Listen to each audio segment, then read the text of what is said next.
টানা বেশ কয়েকদিন ধরে সরকারি চাকরিতে কোটা সংস্কারের দাবিতে ঢাকা বিশ্ববিদ্যালয় সহ সারা দেশের বিভিন্ন বিশ্ববিদ্যালয় ও শিক্ষা প্রতিষ্ঠানের শিক্ষার্থীরা আন্দোলন করছেন। এতদিন এই আন্দোলন শান্তিপূর্ণভাবে চললেও সোমবার 15 জুলাই ছাত্রলীগ হামলা চালালে তা সহিংসতায় রূপ নেয়। মঙ্গলবার সর্বশেষ খবরে চট্টগ্রাম, ঢাকা ও রংপুরে সহিংসতায় অন্তত 6 জন নিহত হয়েছেন। বেশ কিছুদিন ধরে চলা এই আন্দোলন আন্তর্জাতিক গণমাধ্যমেও বেশ গুরুত্বের সঙ্গে উঠে এসেছে।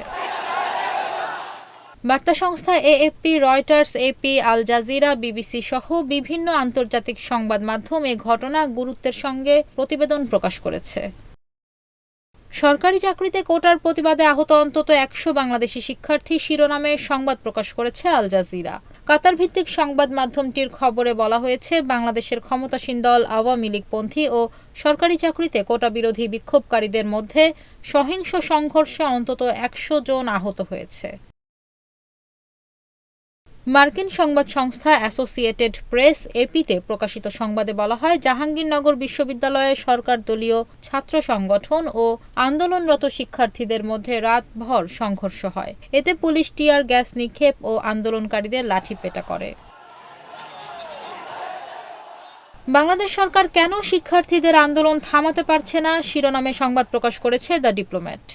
সংবাদ মাধ্যমটির খবরে বলা হয়, বাংলাদেশের বিভিন্ন বিশ্ববিদ্যালয়ের হাজারো শিক্ষার্থী সরকারি চাকরিতে কোটা ব্যবস্থা সংস্কারের দাবিতে সড়কে আন্দোলন করছেন। ক্ষমতাসীন দল ও পুলিশের হুমকি, ভয়, ভীতি উপেক্ষা করে বিক্ষোভ অব্যাহত আছে।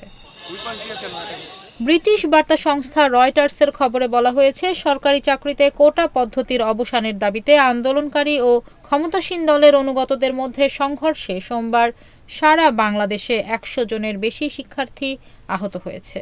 পুলিশ ও প্রত্যক্ষদর্শীদের বরাতে এই তথ্য জানিয়েছে বার্তা সংস্থাটি। গত জানুয়ারির নির্বাচনে জয়ী হয়ে টানা চতুর্থ মেয়াদে ক্ষমতায় আসার পর এবারই প্রথমবারের মতো বড় ধরনের বিক্ষোভের মুখে পড়েছেন প্রধানমন্ত্রী শেখ হাসিনা।